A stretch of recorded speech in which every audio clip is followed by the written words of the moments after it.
Thank you for joining us for Ask Ava, a podcast where we answer real questions from real people about domestic violence, sexual assault, teen dating abuse, and more.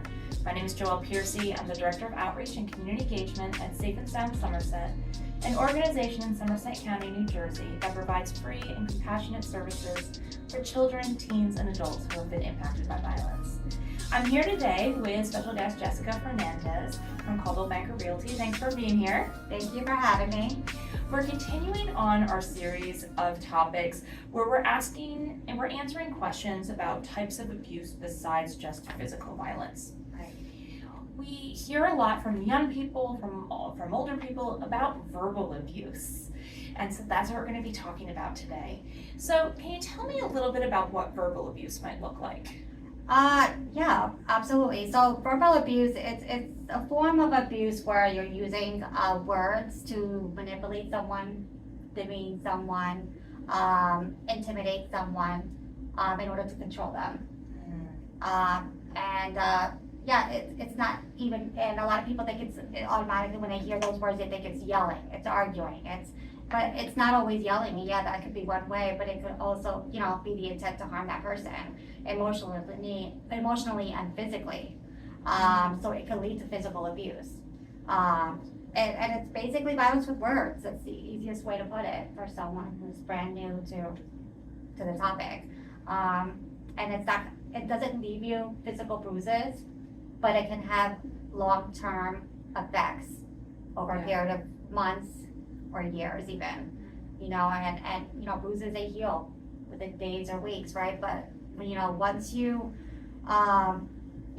verbally abuse someone to the point where you have full control of them, it can affect their whole life and every aspect, their career, the way they parent their children, the way they love themselves and take care of themselves. Right.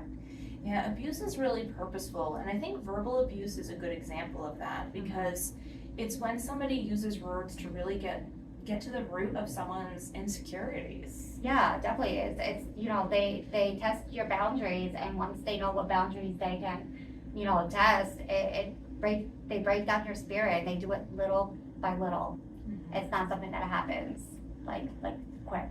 It's over time, and the scariest part about it being done over time is that you don't realize that it's happening until you're knee deep into it, and by then your spirit is broken.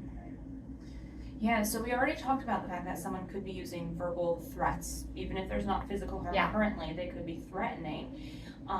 But they could also be using put downs, right? Or embarrassing someone either alone or in front of other people. Yes.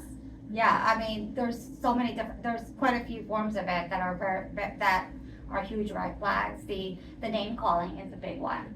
You're worthless.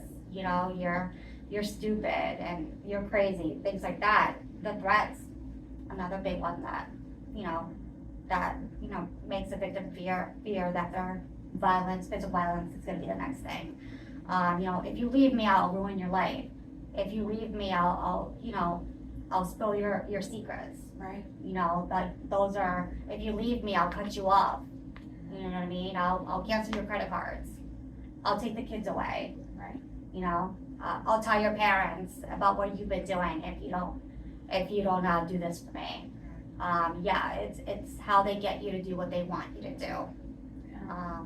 And the constant criticism and they belittle you, they demean you. Mm-hmm. And that's a way of that's a form of gaslighting, I think, that kind of rolls into the gaslighting too.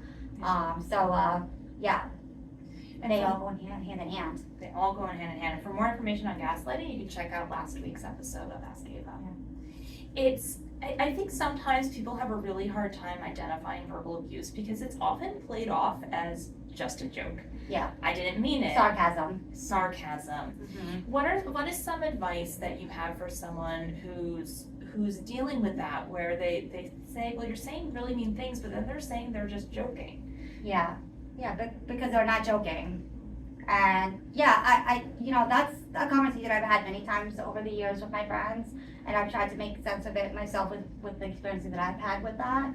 But when they use sarcasm as a way to mock you and demean you and belittle you and control you, a lot of times we, as the victims, we play it off as they were, they just got caught up in the moment and they're joking around. They didn't need to take it that far. And once we tell ourselves that, we accept it and we let it go. We don't address it and we allow it, and that gives them the power to do it again and again and again. But each time they're going to do it with more force, with more, and that's one way that they gain control over you. And I can imagine if they do that also in front of other people, it almost makes it harder, right? If they're all laughing as a group, I can imagine that feeling of like, well, everyone else is just laughing, so maybe it is in my head. Yeah, exactly. You start to question yourself, and you don't want to be the person that overreacts to something, especially in front of other people. So you just, kind of pretend and that you're laughing right alongside them, even though inside you know that something's wrong, that was not okay. If you had somebody that was experiencing verbal abuse in the relationship, but they said, well, it's not that bad, at least they're not hitting me, what might you say to that person? I mean, that's the biggest line that I hear. Yeah. And I've probably used it myself many times in the past. I would say the more you allow it, eventually it will. In most cases it will, because there are abusers out there who hold themselves back from the physical part of it because they feel like as long as they don't hit you, they're not going to be held accountable for it. Because verbal abuse, just like the gaslighting, it's very hard to prove if you don't have anything documented. Right. So a lot of abusers feel, well, at least I don't hit her physically, and they use that as a way to justify their behavior. And yet at the heart of abuse, it's about control. And Yes, that's it's always exactly. That's the heart of every single form of abuse, is the control. Yeah. Absolutely.